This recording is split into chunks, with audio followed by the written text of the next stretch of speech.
xantu maxay tahay markaasuu ugu jawaabay dikraka akhaaka bimaa yakrah waa walaalka oo aad ku sheegto wuxuu karahsanaayo walaalka oo aad ku dhahda hadal uu nacaayo waa walaalka inaad ku dhahdo wax qaab daran saa darteed waa walaalka oo aad ku sheegto waxaan daayiq markaa u ahayn iyo wax markaa uu nacaayo saxaabadu waxay dhaheen rasuulkii allow waxa aan walaalkay ama walaashay ku sheegayo hadday ku sugan yihiin ka waran rasuulku wuxuu yidhi waad xamatay sala allahu calayhi wasalam haddaysan ku sugnayn ka waran waad ku been abuuratay waa buhtaan waa been abuurad buu yidhi nebiga sala allahu calayhi wasalam sidaa darteed waxay ku sugan yihiin iyo waxaysan ku sugnayn waan isugu darnay buhtaan iyo ifki iyo been abuurad ayaa loo kordhiyey war shaqada waxaan maanta shaqo ka dhigana aan iska dayno walaalayaal war dadka islaamkaa da'biya caade ay leeyihiin ma aha xanta war wax lagu yaqaana gabar muxajabaa ma aha war wiil ahludiina waxaan lagu yaqaanaa ma aha war dadka ixtiraam iyo qiimay naga mudan yihiin war muslimiinta inay isu duceeyaan ayaa la amray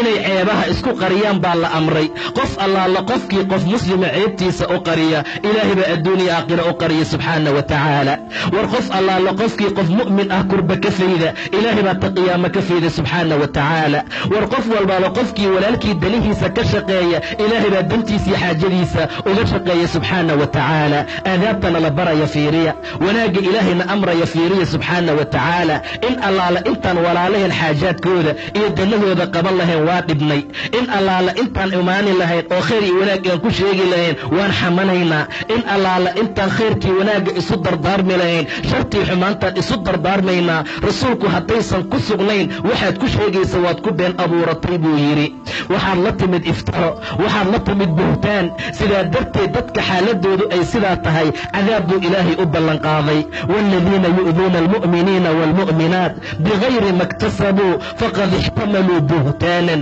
wa ifman mubiinan been abuurad bay xambaarteen buu yidhi ilaahay waxay ambaarteen oo ay qaateen been abuurad iyo dembi cadiim ah war dadkii muslimiinta ahow dadaala war khayrka iyo wanaagga badiya ilaahayna in badan ka caabuda oo khayrkii wanaagga ku dadaala rasuulka abaadar ayuu la hadlay markaasuu yaa abaadar iyaaka waalghiiba xantaan kaaga digaya waxyaabo fara badan baa la amray waxaa ka mid ahaa kiibada inuu iska ilaaliyo waayo way ka adag tahay zinada way ka dembi adag tahay sababtu waxay tahay buu yidhi nebiga axadka marka uu zinaysto uu rabbi u tooba keeno ilaahay toobada wuu ka aqbali oo cid kaloo dembi dhaaf uu weydiisanayaa ma laha amaa xantu waxay u baahan tahay marka ilaahay cafis la weydiista ka gadaal qofkii la xantay in loo tago waxaad kala kulmi doontid ma ogid war dadka mu'miniinta icraadkooda iyo sharaftooda daaya war luxuumtaan dadkee la cunaya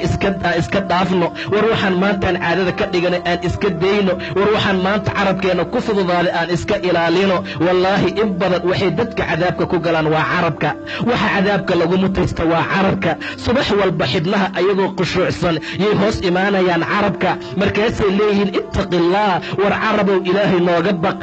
adigaan ku nahay haddaad toosnaato waa toosnaanaynaa haddaad qalloocata waa qalloocnaanaynaa carabka dhibaato badan oo ba'an buu dadka ku haayaa war waa idinkala digayaa adi iyo xan war xan meel lagu haayo ha u dhowaanin